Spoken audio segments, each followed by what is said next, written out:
KGF மாதிரி அந்த ஒரு பீரியட் ஃபிலிம் மாதிரி அதுக்குள்ளே அந்த ஃப்ளாஷ்பேக்லாம் கொண்டு போய் பண்ணணும் அப்படின்னா அது வெற்றிமாறன் கொஞ்சம்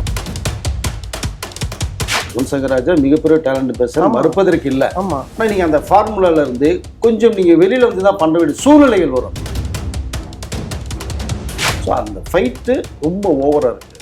ஓகே, வேறு சில படங்கள்லாம் கத்தி எடுத்து கழுத்தை வெட்டுற சீன் துண்டா போடுறதாலும் நம்ம பார்த்துருக்கோம். அது யூஏ தான் கிடச்சிது. விஜய் சார் படமும் லோகேஷ் படமும் வந்து ஒன்றா போகிறது மாதிரி போகிறது. ஓகே ஓகே, அவர் ஐயோ அண்ணன் படம் ஆச்சு எப்படின்னு அவர் யோசிக்கிறார். அவர் சினிகார் நேயர்களுக்கு வணக்கம், welcome to the show cinema சர்ச்சைகள். இன்னைக்கு நம்மளோட நிகழ்ச்சியில யார் இருக்கா அப்படின்னா ஜேர்னலிஸ்ட் வெங்கடேஷ் சார் தான் இருக்காங்க. வணக்கம் சார். வணக்கம் சார். அதாவது நேத்திலேருந்து ஓகே முந்தா நேத்திலேருந்து DXV இதுதான் வந்து இன்ஸ்டாகிராமையே போட்டு பரட்டிக்கிட்டு இருக்கு. தனுஷ் வெற்றிமாறனா, தனுஷ் வெங்கட் பிரபுவா அப்படிங்கிற கேள்வி இங்க வர ஆரம்பிச்சிருக்கு. அதுல சாயபேங்கர் அப்படிங்கிற ஒரு கேள்வியும் வர ஆரம்பிச்சிருக்கு. ப்ளீஸ். சாயபேங்கர் கிட்டத்தட்ட கன்ஃபார்ம் பண்ணுறது மாதிரி போகுது. ஓகே, எனக்கு தெரிந்த வரைக்குமே வெற்றிமாறனா வெங்கட் பிரபுவா அப்படிங்கும்போது பார்த்தா வெற்றிமாறனுக்கு கொஞ்சம் பேர் கொஞ்சம் அடிபடுற மாதிரி தகவல் சரி. ஏற்கனவே ஒரு லைன் ஒன்று சொல்லி பீரியாட்டிக் ஃபிலிம், அதாவது இந்த கேஜிஎஃப் அந்த ஃபார்மேட்ல ஒன்று டிராவல் பண்ணி போகுது. அதை வெங்கட் பிரபு அவரை விட வெற்றிமாறன் அந்த ஒரு ரியாலிட்டிக்கா கொஞ்சம் கொண்டு வர வாய்ப்புகள் நிறைய இருக்கின்ற. அப்படி பார்த்தா நீங்க அதாவது நம்ம விடுதலை பார்ட் 1 பார்ட் 2 எல்லாம் பார்த்தீங்கன்னா ஸோ அந்த டோன் கொண்டு பாருங்க. கரெக்ட்.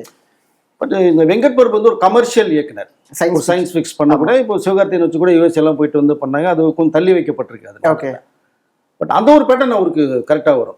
இந்த கேஜிஎஃப் மாதிரி அந்த ஒரு பீரியட் ஃபிலிம் மாதிரி அதுக்குள்ளே அந்த ஃப்ளாஷ்பேக்லாம் கொண்டு போய் பண்ணணும் அப்படின்னா அது வெற்றிமாறன் கொஞ்சம் வந்து ஒரு சிறப்பாக இருக்குங்கிறது தான் என்னுடைய ஒரு கணிப்பு. புரியுது. பட் வீல வெற்றியா அண்ட் வெங்கட்டா அதான் அது என்னங்கிறது இன்னைக்கு தெரிஞ்சுன்னு வச்சுங்களேன். ஆனால் இதில் இருக்கக்கூடிய இன்னொரு பிரச்சனையுமே என்னன்னா அவர் ரெண்டுத்துக்கு ஏற்ற மாதிரியுமே போஸ்டையும் போட்டிருக்காரு. ஒன்று சயின்ஸ் ஃபிக்ஷனுக்கு ஏற்ற மாதிரி ஒரு போஸ்ட் DXVன்னு, அடுத்து பார்த்தா ஒரு மாதிரி வார் ஜோனில் இருக்கிற மாதிரி DXV அப்படிங்கிற போஸ்ட்டு.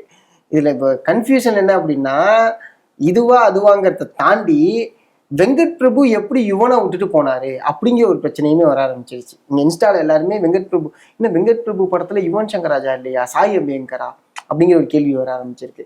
அதே மாதிரி வெற்றிமாறன் படத்துல சந்தோஷ் நாராயணன் இல்லையா, சாய் அபியங்கரா, ஜிவி இல்லையா, சாய் அபியங்கரா இப்படிங்கிற கேள்வி வர ஆரம்பிச்சிச்சு. இது நீங்க இப்ப கிளம்பே மாறுதுங்க. இப்போ ஒரு அரசன் பாத்தீங்க அப்படின்னா அதுக்கு வந்து வெற்றிமாறன் படத்துல அனிருத் உள்ள. ஆமா.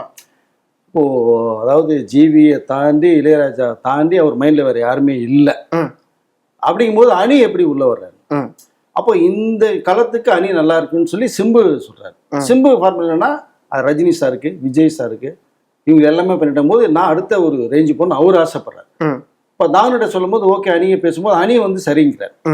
இப்போ அந்த காம்போ வருது. நீங்க புறமா 5 நிமிஷம் எடுத்தாங்க, ஒரு 5 நாள் ஷூட் பண்ண வெட்டுமாறு அதை பார்த்த உடனே தெறிக்க விட்டார் அணி. கரெக்ட். நான் யாருக்கு அதை காமிக்கணும் தெரிவிக்க விட்டேன். அப்போ இந்த களம் வரும்போது வந்து இங்கே வெங்கட் பிரபு வந்து யுவன் சங்கர் ராஜாவே திரும்பி திரும்பி நீங்கள் தீஞ்சு போன ரெக்கார்டு மாதிரியே நீங்கள் போட்டோம்னா பட் யுவன் சங்கர் ராஜா மிகப்பெரிய டேலண்ட் பேச மறுப்பதற்கு இல்லை. ஆனால் நீங்கள் அந்த ஃபார்முலால இருந்து கொஞ்சம் நீங்கள் வெளியில் வந்து தான் பண்ண வேண்டிய சூழ்நிலைகள் வரும். ஏன்னா ப்ரொடியூசர் லைக் பண்ணுறது. ஸோ நீங்கள் டெக்னிக்கலாக ஒரு வந்து ஸ்கிரிப்ட் உருவாக்கிட்டீங்க, டெக்னீஷியன் நீங்கள் சொல்லுவீங்க. சொல்லும் போது வந்து இன்னைக்கு வந்து ஒரு பிஸ்னஸ், ஏன்னா இது பெரிய லெவலில் பட்ஜெட் போகுது. கரெக்ட். இப்போவே நீங்கள் ஓம் பார்த்தீங்கன்னா தனுஷுடைய கரியரில் 100 crores மேலே பட்ஜெட் உள்ள படம் அது பெரிய பட்ஜெட் தயாரிக்கிறாங்க. இது அதோட போகிறது மாதிரி இருக்கு. அப்போ அதுக்கு தகுந்த டெக்னீஷியன் உங்களுக்கு கண்டிப்பாக வேணும். அந்த பிஸ்னஸ் நீங்கள் அதிகமாக பண்ண முடியும். ஓடிடி ஒருத்தவங்க பார்க்குறாங்க. இப்போ யுவன் சங்கர் ராஜா வந்து என்ன துபாயில் போய் செட்டில் ஆகிட்டார். இங்கே வர்றாரு பண்ண இப்போ சமயத்தில் வந்துட்டு போனாரு. போறாரு வர தவிர இப்போ இந்த ஃபீல்டில் இருக்காரு அப்படின்னா இந்த லாஸ்ட் பொசிஷன் மாதிரி தான் தகவல் வரும். அப்போ இன்னைக்கு இருக்கிறது யார்? அணியும் அந்த சாய்பர் தான். நீங்க ஒரு மேஸ்ட்ரோ அப்படிங்கிறவரையும் இசை புயல் அப்படிங்கிறமே தூக்கி ஓரமா வைக்கிறாங்க. இப்ப அப்பப்போ ஏதோ 1-2 பண்றாங்க. இன்னைக்கு ட்ரெண்டிங்ல இன்னைக்கு வந்து ஜென்சி கிட்டு, ஜென்சி அல்ஃபா அப்படிலாம் புதுசா வருது. இப்ப கரெக்ட். அவங்க தாளம் போட்டு ரசிக்காங்க. ஒரு 1.5 வயசு குழந்தை அணியோடைய சாங்கை போட்டு டான்ஸ் ஆடிட்டு என்ன தெரியும் அதுக்கு இசையை பத்தி, அதுக்கு ஏதோ மைண்ட் செட் ஆகுது. இப்ப அவங்கள டியூன் பண்றது இவங்க பண்றாங்க. பவளமல்லி எல்லாம் பாத்தீங்கன்னா தெறிக்க விட்டா சாய்பாங்க காய்டுல வச்சு ஒரு டான்ஸை போட்டு ஆல்பத்தை போட்டு இப்ப ஆல்பத்தில் நடிக்கிறதுக்கு ரொம்ப கீழே நிக்கிறாங்க.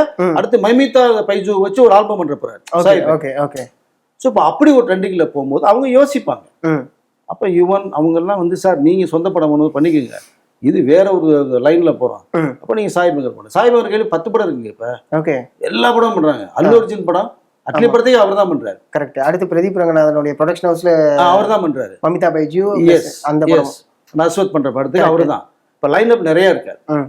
அவர் வந்து இசை குடும்பத்துல வந்துருங்க. அவங்க அப்பா திப்பெல்லாம் பாத்தீங்கன்னா படத்துக்குமே அவர் தான் பண்றாரு. நானும் சொல்ல 30 படத்துக்கு. இப்ப அந்த லைன்ல போகும்போது உங்களுக்கு பிசினஸ் எல்லாம் பார்க்க வேண்டியது. சாய் உள்ள வர இது வெங்கட் பிரபுக்கு இந்த சான்ஸ் கிடைச்சாலே மிகப்பெரிய ஒரு கிஃப்ட். கரெக்ட். அதை நீங்க வச்சு கொண்டு போயிடணும். நீங்க அதை அப்படிதான் நான் பாக்குறேன். புரியுது. அதனால வீல வெற்றி வருவாரா இல்ல வீல வெங்கட் பிரபு வருவாரா அப்படிங்கிறது மிகப்பெரிய கன்ஃபியூஷன் வந்து தனுஷ் ஒரு மாதிரி போட்டு எல்லாத்தையும் குழப்பி வச்சிட்டாரு. ஆமா, ரெண்டு தடவை போட்டாரு. அப்ப மிகப்பெரிய குழப்பமா இருக்கு. அது என்னங்கிறது நீ தெரிய வரும்னு நினைக்கிறேன். நம்ம பார்க்கலாம். தெரிஞ்சதுக்கு அப்புறமேலு வேற ஒரு பேட்டர்ல பேசுவோம். கண்டிப்பா சார். அடுத்து ஜனநாயகன் திரும்பி வந்து அந்த ரெக்கார்டை ஓபன் பண்றாங்கிற மாதிரி திரும்பி ஓபன் பண்ணிருக்காங்க. ஃபைனல் கட் சென்சார் போர்டு வந்து கேட்டிருக்காங்க. அதை சப்மிட் பண்ண போறாங்க. அது வந்து இன்னும் கொஞ்ச நாள்ல சர்டிஃபிகேட், சென்சார் சர்டிஃபிகேட் கொடுத்துருவாங்க. ஜூலை 23 வந்து படம் ரிலீஸ் ஆகும் அப்படிங்கிற மாதிரியான ஒரு தகவல் வருது. இது வாய்ப்பு இருக்கா சார்? ஏன்னா இப்போ ஜூலைங்கும் போது சிக்மாவும் வேற வருது.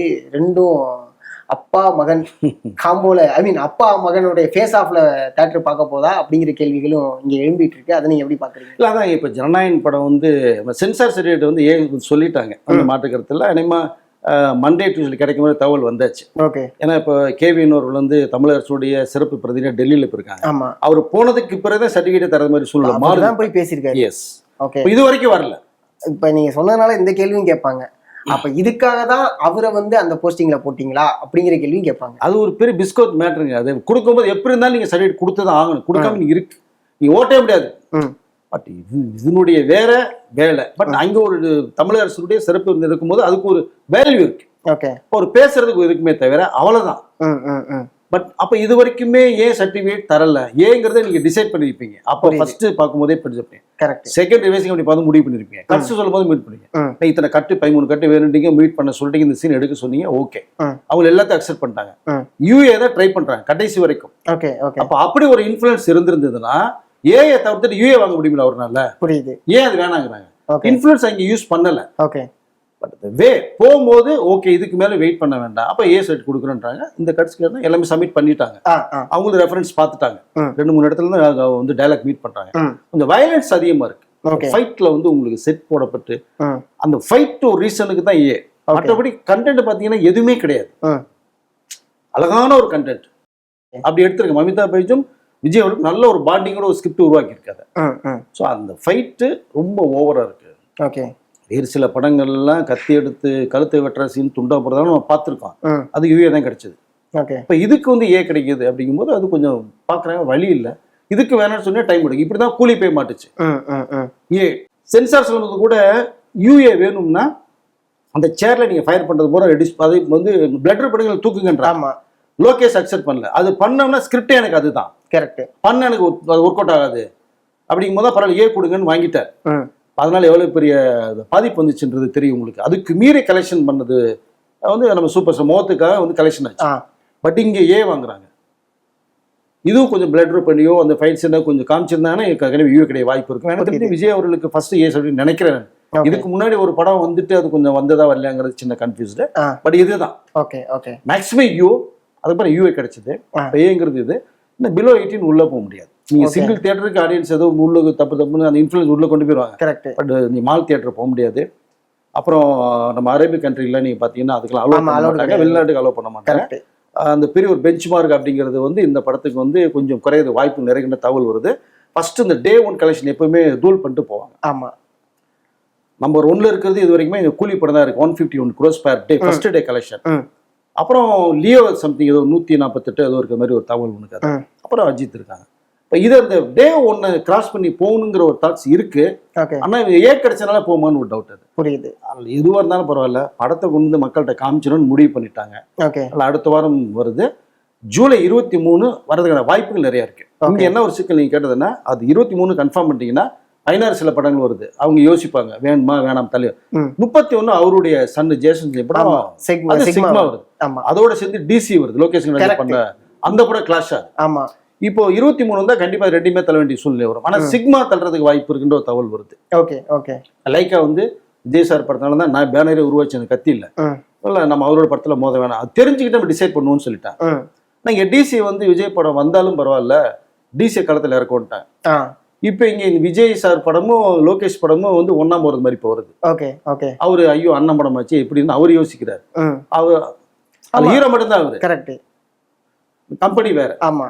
அப்ப டிசைட் பண்ண அத்தாரிட்டி அவரு கிடையாது, சன் பிக்சர்ஸ் டிசைட் பண்ண அத்தாரிட்டி அவங்கள்ட்ட தான், இவரு கிடையாது. இப்போ 31 டிசி கன்ஃபார்ம், சிக்மா மட்டும் கொஞ்சம் தள்ளி போலாம்னு யோசிச்சுட்டு இருக்காங்க. அது நீங்க ஜனநாயகம் 23ங்கிறத கன்ஃபார்ம் பண்ணீங்கன்னா தான் டிசைட் பண்ண முடியும். அது என்ன பண்ணாம இருக்காங்க. சிக்மாவோட ஆடியோ லான்ச் எப்போ எதிர்பார்க்கலாம்?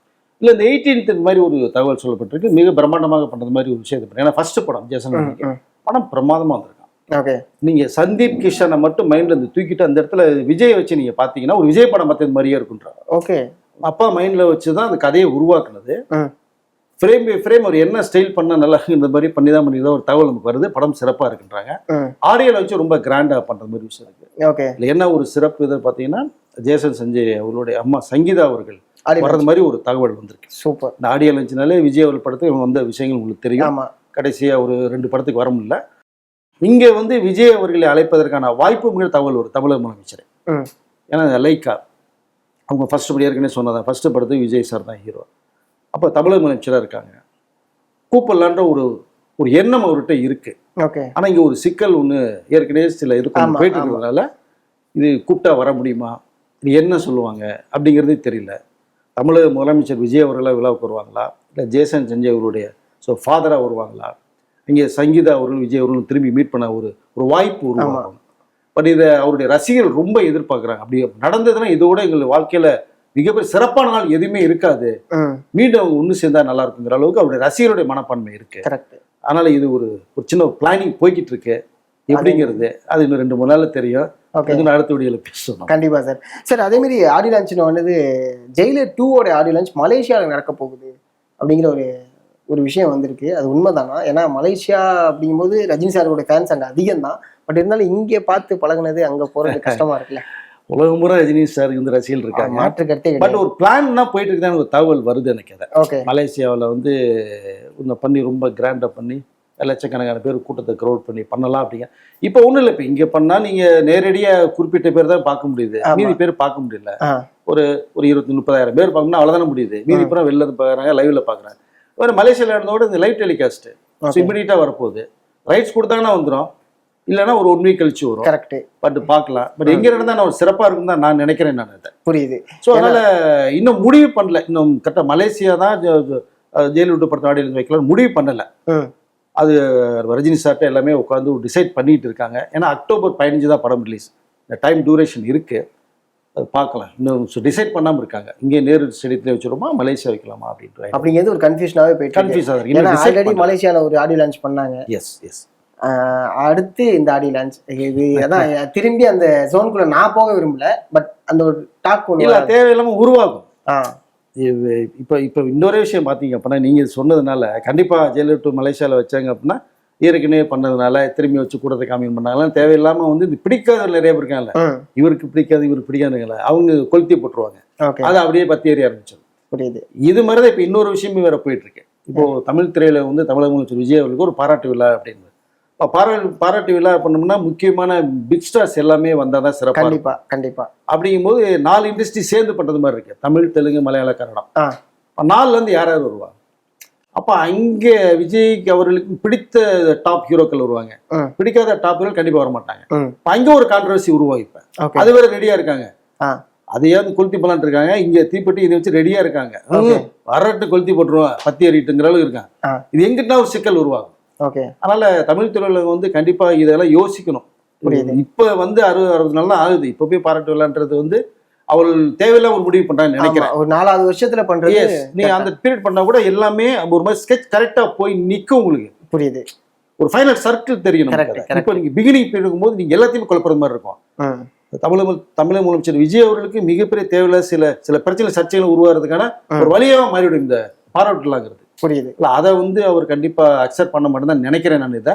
ஏன்னா எந்த ஸ்டார் வருவாங்க, இவர் வந்தா பிரச்சனை, வரலைன்னா பிரச்சனை, ஏகப்பட்ட இந்த குழப்பங்கள் போகும். அல்ல அது வந்து கொஞ்சம் விஜய் அவர்கள் யோசித்து முடிவு பண்ணி இப்போதைக்கு பாராட்டு வேணான்னு சொல்லிட்டாங்கன்னா சிறப்பாக இருந்தால் நான் நினைக்கிறேன். சூப்பர் சார், ரொம்ப நன்றி சார், உங்களை நேரத்துக்கு நன்றி சார்.